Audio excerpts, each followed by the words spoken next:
A lot of people may not necessarily be familiar with Perplexity, but Perplexity is offering $34.5 billion for Google Chrome.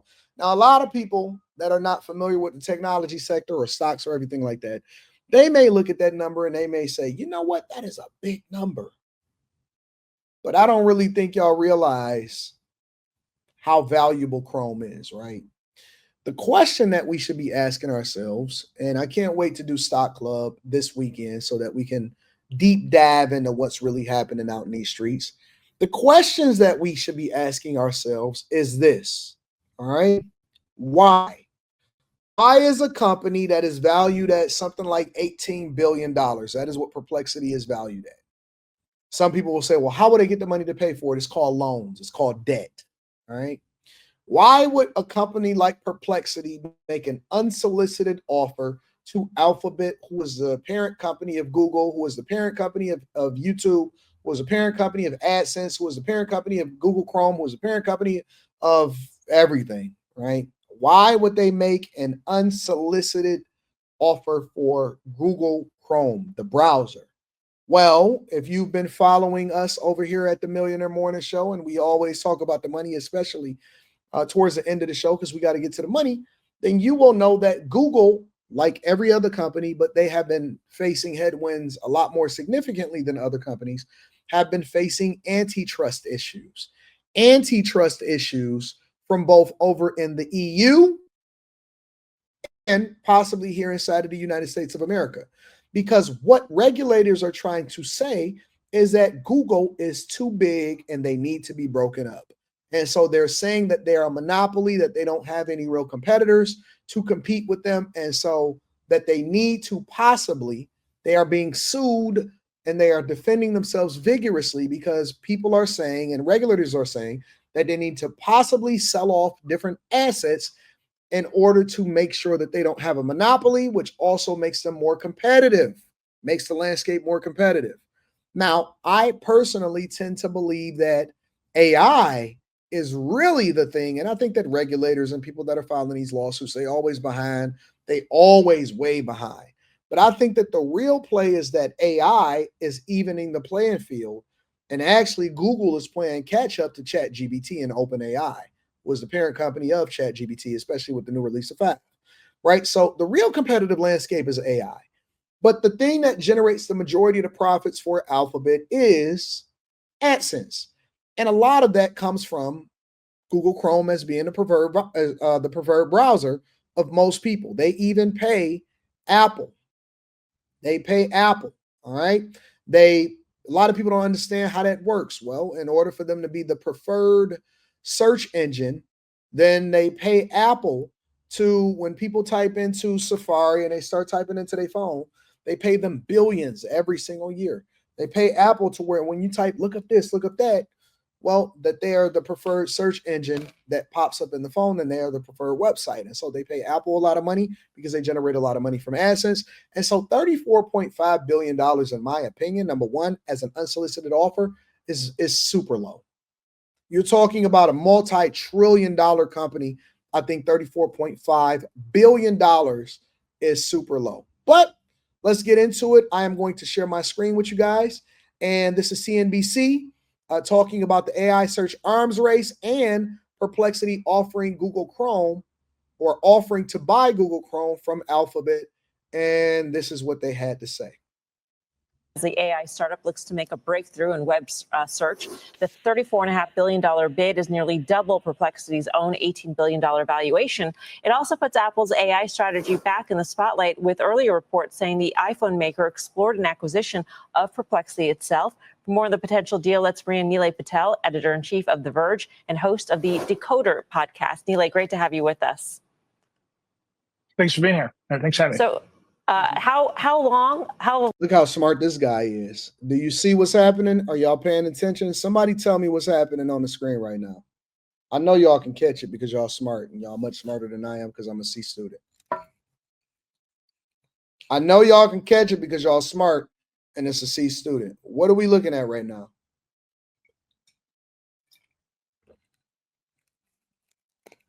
Aaron L. Deep dive further. Deep dive further, Aaron L. Chasing tens. I like that. You caught it. He's advertising himself. He's advertising. So if you notice, he's sitting way over to the left like this, or to the right. His left, our right. He's making sure he's sitting way over like this. And when he decided to jump on this, he made sure that he positioned his camera specifically to write decoder with Nilay Patel. Nilay Patel. He is advertising himself. It is very smart. But you can also see that it stands out that he's advertising himself because he's making sure that he's doing like this the whole time so that you can see the whole advertising. Very smart. I like that. He marketing himself. He's using the platform to get more visibility. Long of a long shot, do you think this is? Oh, this is a stunt. I mean, can we just be honest? It's a stunt. Google does not want to sell Chrome. They might be forced to sell Chrome at the end of a long legal process, which they are currently appealing. That legal process, the counterparty is the United States government, which is currently led by Donald Trump and the Department of Justice, led by Pam Bondi. And I think that administration would much rather use this lawsuit to force Google into concessions to make a deal than actually run the process to a divestiture of Chrome. I think Perplexity needs attention. They need to drive app installs. They need investor interest. Saying they're going to buy Chrome for slightly more than Google paid for Wix, which was their biggest acquisition, is an incredible stunt. Good for them. If they actually wanted to buy Chrome, they would do whatever other tech CEO is doing, and they would show up in the Oval Office with the gold bars and ask Donald Trump for a favor. And he is 100% correct. No CEO in their right mind, you would be ousted immediately if you even considered something like this. No CEO, especially the one of a multi-trillion-dollar company. Let me see what Google's valuation is.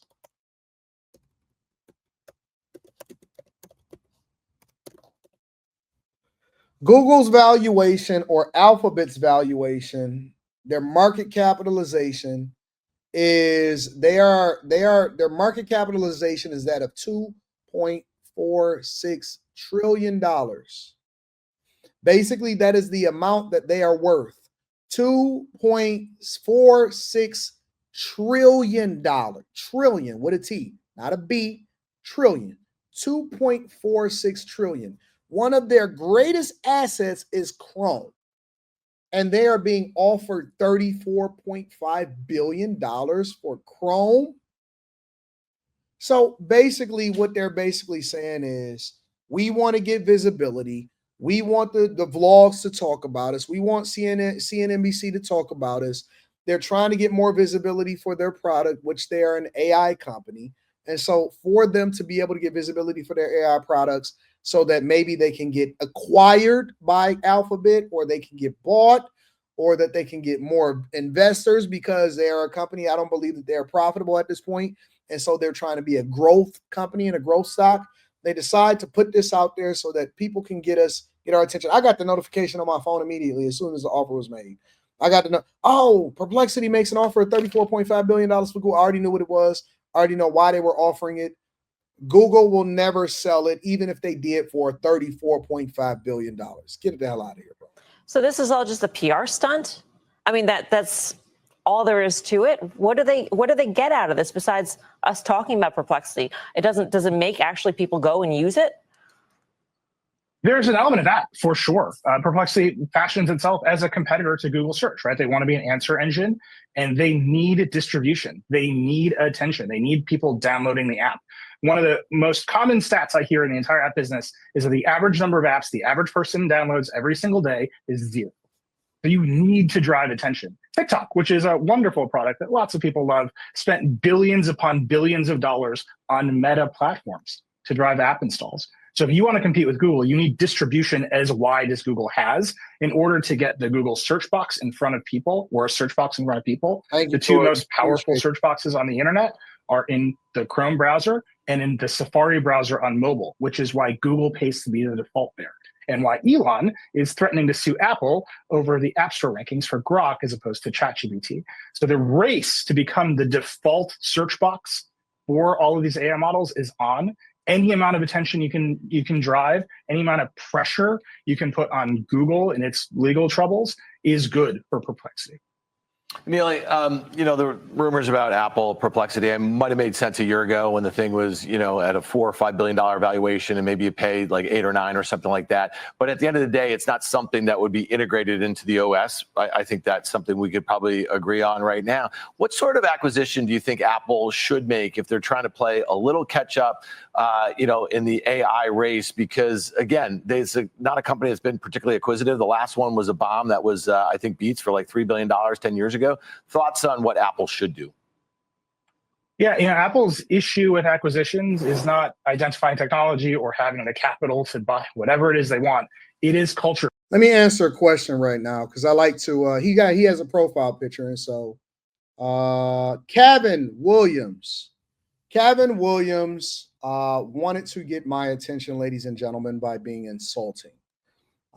Anton Daniels is not entertaining the insulting part.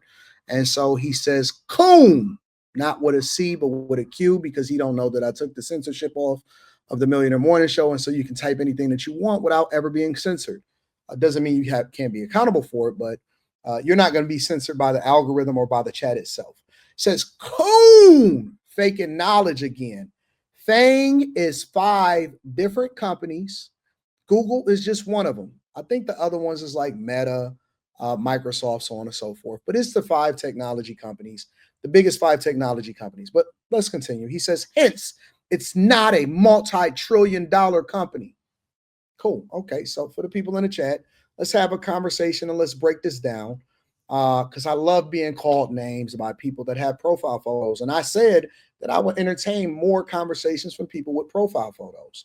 So Google's market capitalization, all right, for the people that may not be familiar, is how many shares outstanding it has multiplied by the share price. That is where the valuation comes from. Google, I believe, is like top 5, at the very least, top 3, that 2.46 trillion market capitalization basically is how much the company is worth based off of. It's a very, very, very simple equation, y'all. This is not rocket science. This is not faking knowledge. You don't have to be a guru to understand this. This is not anything that I'm telling anybody that is mind-blowing. This is basic financial knowledge that a lot of people that's in the community, which is one of the reasons why I like to break it down from a C student's perspective. This is basic information, and this is how you evaluate what the market capitalization or what the valuation of the company is. So when they say, well, NVIDIA has now a $4 trillion market value, that is basically the amount of shares that they have outstanding with the value of the stock itself. So you multiply that together, right? That is what the valuation of the company is. FANG has nothing to do with the market value or the market capitalization or how much a company is worth at all. It being one of the top 5 technology companies that is controlling what is happening in the market, or that they evaluate as far as when the analysts make their call and they announce results at their quarterly meetings, has nothing to do with this conversation whatsoever. So, Kevin, thank you for your comment. If you want to have a conversation with me, or you want to say, Anton, I don't like what you're saying, or Anton, I think you're wrong on this, all you have to say is, Anton, I disagree with you, or Anton, that's not what it means. Believe it or not, I'm open and I love the chat. I like to talk to the chat. The chat is the co-host of the show. You don't have to call me out of my name. Did I call you out of your name, Kevin? I called you the name that you named yourself, and you have a profile picture, and I respect you. All right? This is an opportunity for us all to learn. If there's something that you can teach me that I'm not familiar with, sure, let's have it. Why do I have to be a cone faking knowledge? That's not nice, Kevin. That's not nice, Kevin. So, Kevin, listen, if you want attention, go talk to your girlfriend. Tell her, hey, listen, I'm a little pent up. I don't feel good right now. I'm feeling some type of way. And, I'm feeling like lashing out. Get that energy out some other way. But you don't have to call another person a cone because I'm having a conversation about what is happening in the market. We all in a good space. You know what I'm saying? All right, big dog. God bless you. God bless you. You didn't have to call me out of my name. I haven't done anything to anybody today. But for the audience, and thank you for the comment, Cabin. We're not going to time you out or block you or anything like that. Thank you for contributing into the platform and watching the show and subscribing. You are subscribed because in order for you to type that comment, you had to subscribe. The market value of a company is a basic equation. How much is the stock price multiplied by how many shares that they have outstanding? That is the valuation of the company. Make sure that you guys tap into the Patreon. Link is in the description as well as pinned to the top of the chat. Teach Henley 40% off your first order plus 20% off for life. Right. If you want to sell your company at Apple, you are going to end up as an Apple employee. The Beats acquisition is particularly funny because Jimmy Iovine, Dr. Dre, and Trent Reznor ended up as just some more Apple employees, and they were miserable and they left. And that's what happened with Beats. That is a pretty incredible thing to put upon Dr. Dre and Trent Reznor, by the way. You're just another Apple employee. If you buy Perplexity, you get a pretty Wild West startup culture, a pretty Wild West founder who's willing to do stunts like offering to buy Chrome for, which is not for sale. And that is not part of Apple's culture. I think what Apple is trying to say is, look, the capabilities of the frontier models are important for Apple Intelligence. We will put them in various places as we see fit. It is just more commodity technology to us. They've talked for a long time about how Google might be integrated alongside. Molly, you said you need to learn more about tech. You don't know what's going on. Okay, so this is basically what's happening. All right, there's an AI arms race that's happening at the same time that Google is facing mounting pressure in order to sell off assets of the company because the U.S. government is basically saying that Google has a monopoly. They don't have enough competition. So we want to force you to sell off different parts of your company so that we can make you more competitive and we can make you less powerful and less controlling of what's happening in the market, right? So people are anticipating the possibility of Google not winning an appeal, which is a years-long process, multi-years-long process. Good lawyers fighting back and forth with the federal government. So what's basically happening is Perplexity, which is a startup company, startup culture, all of that. They wanted more visibility. They want more app installs. They want more people to use their AI products and stuff like that. So they make this wild offer out there so that they can get more visibility and they get people to talking about it. And so, but Google has its own product. Google has its own AI product that they pushing out that I think is very, very good. Probably just as, if not second best to ChatGPT, which I love to use. And so the technology aspect of it is just the way that they generate revenue. They keep you in the ecosystem. They want to tie you in, and then that's how they generate revenue. That's how they sell advertising. That's all. And so it's not that complicated. It's just really lingo, it's jargon. It's the way that people talk to make it seem more complicated than it really is. But the biggest way that Google makes its money is off of advertising. It's off of AdSense revenue. And then they power everything else in order to try to be ahead of the curve.